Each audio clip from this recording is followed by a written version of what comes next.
कौशल विकास योजना में हुए भ्रष्टाचार का खुलासा नेता प्रतिपक्ष विजय कुमार सिन्हा ने किया। श्रम संसाधन विभाग के बिहार कौशल विकास मिशन योजना में भ्रष्टाचार का मामला सामने आया है। बीजेपी पार्टी कार्यालय में प्रेस को संबोधित करते हुए नेता प्रतिपक्ष ने नीतीश सरकार पर गंभीर आरोप लगाए।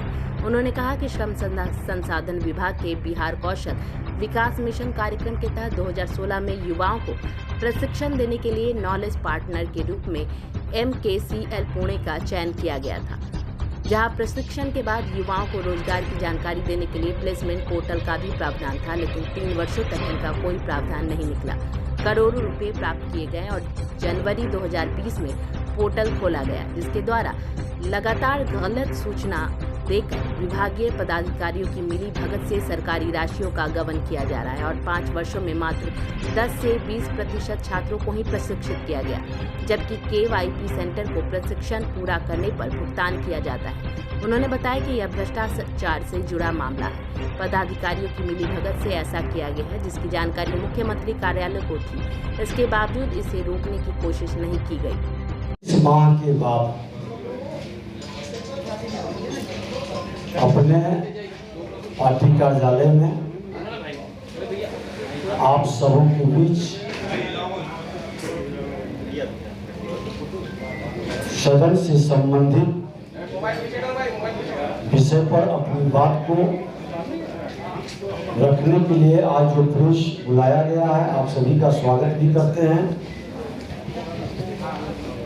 आपने देखा कि कल सदन में हमने मांग किया था विशेष कमेटी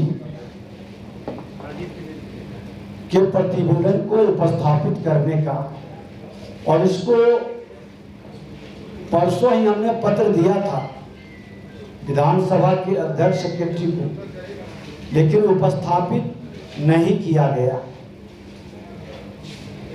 वो विशेष कमेटी श्रम संसाधन विभाग से 7 निश्चय से जुड़ा विषय है, जिसमें बिहार कौशल विकास मिशन कार्यक्रम के तहत 2016 से युवाओं को प्रशिक्षण देने हेतु नॉलेज पार्टनर के रूप में MKCL पुणे की कंपनी है, उसका चयन किया गया था, जिसे प्रशिक्षणोपरांत युवाओं को रोजगार की जानकारी के लिए प्लेसमेंट पोर्टल का भी प्रावधान करना था, लेकिन 3 वर्ष तक इसका कोई प्रावधान न कर करोड़ों रुपया प्राप्त किया गया। जनवरी 2020 में जब हम श्रम संसाधन मंत्री थे, दबाव डाले, तब पोर्टल की व्यवस्था की प्रक्रिया शुरू की गई। संयोग से ये विषय सदन में उठा और विशेष कमेटी की मांग सदस्यों ने किया। जिस विभाग का हम मंत्री थे और संयोग से उस समय विधानसभा के अध्यक्ष थे, हमने अपने ही पीरियड का विशेष कमेटी के माध्यम से इस पूरी प्रक्रिया की जांच का अनुमति दिया, और जब जांच की अनुमति हमने दिया, ये जांच की अनुमति 19 मार्च 2021 को विशेष कमेटी के लिए सदन में विषय आया था, और जब विशेष कमेटी हमने बना दिया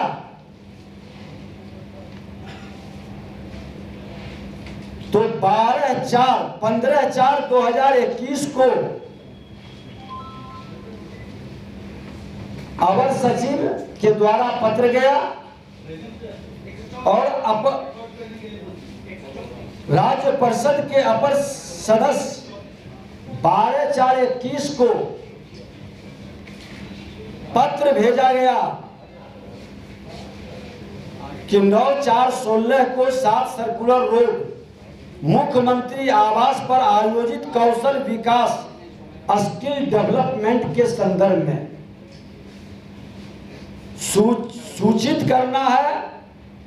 नंबर 1, किसके आदेश से अध्यक्ष कर्मचारी आयोग को दिनांक 9/4/16 को माननीय मुख्यमंत्री आवास में आयोजित बैठक में पत्र देकर बुलाया गया था।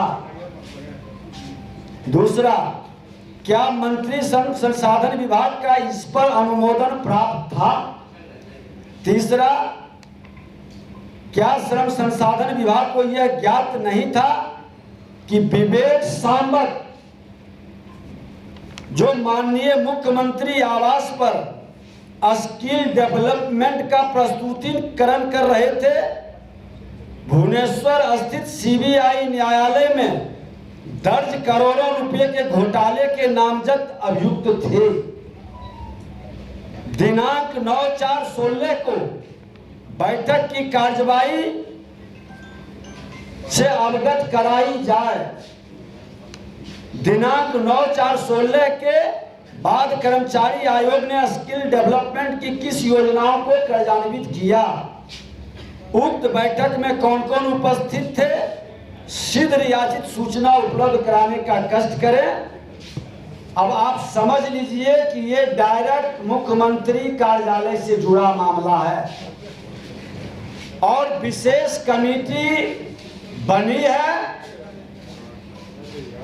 तो जब आज पूछ रहे हैं कि वो करोड़ों रुपये के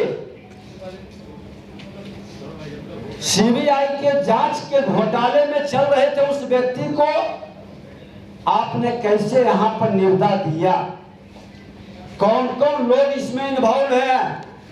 कौन कौन पदाधिकारी की संलिप्तता है? माननीय मुख्यमंत्री जी, आपके नेतृत्व में बैठक हुई थी, आप बताएं, क्योंकि भ्रष्टाचार के मामले में जीरो टॉलरेंस की बात आप करते हैं। तो शुरुआत आपसे भ्रष्टाचार के मामले में जीरो टॉलरेंस हो। जब हमने इसको 24 तारीख को सभा पटल पर रखने का आदेश दिया, कार्यसूची में आया, 4 नंबर पर कार्यसूची में था, सदन में उठाया गया, हमारे नेता तारकिशोर जी ने उठाया भी, फिर भी आपने क्यों नहीं रखवाया? ये पूरा एक संदेह का वातावरण पूरे बिहार की जनता के बीच में है। वर्गलाने की बजाय आप इसकी जांच स्वतंत्र एजेंसी से क्यों नहीं करा देते हैं? पारदर्शिता के साथ करा दें। क्या आपत्ति है? जब आपके सरकारी किसी ने हमको उपलब्ध कराया कि जब पत्र आपने जारी किया और इसके बाद नीपा पोती का खेल विशेष कमेटी बनने के बाद इन लोगों ने शुरू किया। हमको बताते थे लोग कि न जवाब भेजते हैं, न इनके उच्च पदाधिकारी बैठक में आते हैं। तो इस तरह से हम तो प्रतिपक्ष की सकारात्मक भूमिका निभाना चाहते हैं।